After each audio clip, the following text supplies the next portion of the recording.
Сәлеметсіздерме 7-ші сынып оқушылары? Біз бүгінгі видеода биология пәнінен 3-ші тоқсанға арналған тырбы жұмысын орындайтын боламыз.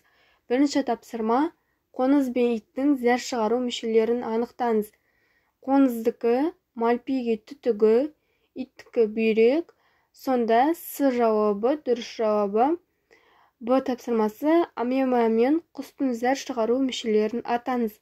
Амеба зәр шығару мүшесі жиырылғыш вакуум, құстың зәр шығару мүшесі бүйрек. Екінші тапсырма: суретті қарастырыңыз. Бұл тәжірибелер қандай үдерісті зерттеу үшін қойылған? Бұл тәжірибе өсімдіктің зәр шығару, бөліп шығаруын зерттеу үшін жүргізілген. Өсімдіктердің оттегі мен суды бөліп шығарудағы маңызын түсіндіріңіз. Оттегі бөліп шығарудағы маңызы тірі ағзалар тыныс алу үшін. Суды бөліп шығарудағы маңызы артық су бөлу, балансты және салқындатуды реттеу үшін. Үшінші тапсырма: жалған аяқтармен қозғалатын жануарды атаңыз. А. Амеба. Төртінші тапсырма: суретте әртүрлі қаңқа түрлері бар жануарлар көрсетілген. Қай жануарға сыртқы қаңқа тән екенін анықтаңыз. Бұда дұрыс жауабы Б нұсқасы, яғни өзен шаяны. Бесінші тапсырма: суретте өсімдіктің жарыққа әсерін тексеру үшін жүргізілген тәжірибе көрсетілген. Бір өсімдік түссіз қорапшаға, екінші өсімдік тек бір жағында түссіз көшесі бар қорапшаға салынған. Төмендегі суретке күтілетін зерттеу нәтижесінің сызбасын салыңыз. Сіздерге сызбаны сызып көрсеттім. Қарасаңыздар, Ада, яғни түссіз қорапшада өсімдік жоғары қарай тіке өскен, ал Бда түссіз көшесі бар қорапшада өсімдік қай бағыттан түскен, қай бағыттан жарық түсті, сол бағытқа қарай бұрылып өскен. Б тапсырмасы: түссіз көшесі бар қорапшадағы күтілетін зерттеу нәтижесін сипаттаңыз. Өсімдік өзіне түскен жарыққа бағытталып, жарық қай жерден түсіп тұр, сол жақтағы жарыққа қарай бұрыла өсуі. Алтыншы тапсырма: фотопериодизм ұғымына анықтама беріңіз. Фотопериодизм бұл ағзалардың көпшілігіне жарықтық тәуліктік ырғағы, яғни жарық пен қараңғы арақатынасындағы тәулік кезеңдеріне тән қасиет. Келесі Б тапсырмасы: қысқа күндік өсімдіктерге тән ерекшеліктерді сипаттаңыз.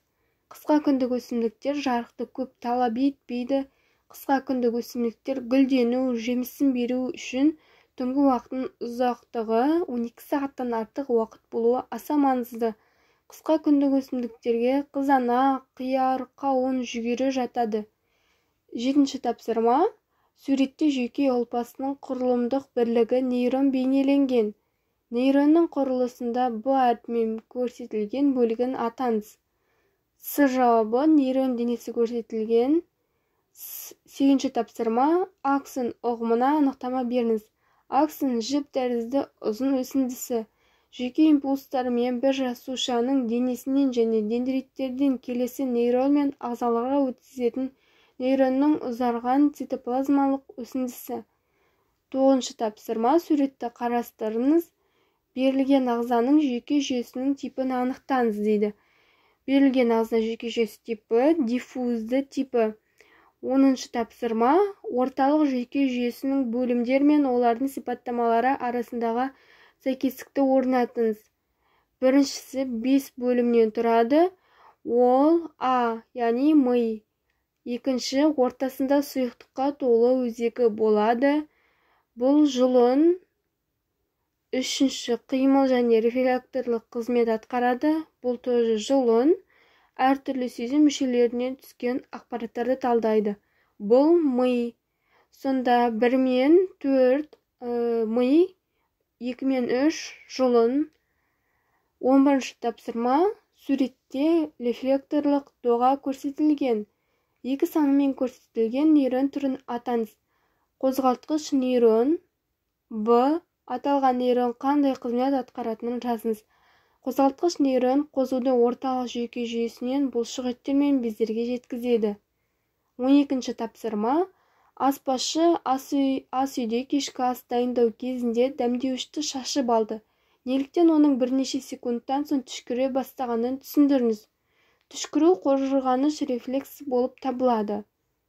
13-ші тапсырма. Оқушыда мына белгілер байқалды: үнемі ашуланшақтық, нашар ұйқы, шаршау, бірдеңе істеуге ниетінің болмауы.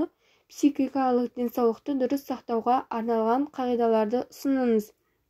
Психикалық денсаулықты сақтау үшін дұрыс тамақтану әдеттерін дамыту, дұрыс ұйқыны қалыптастыру, стрессті азайту және теріс әсер тудыратын жаңалықтарды оқудан аулақ болуымыз керек.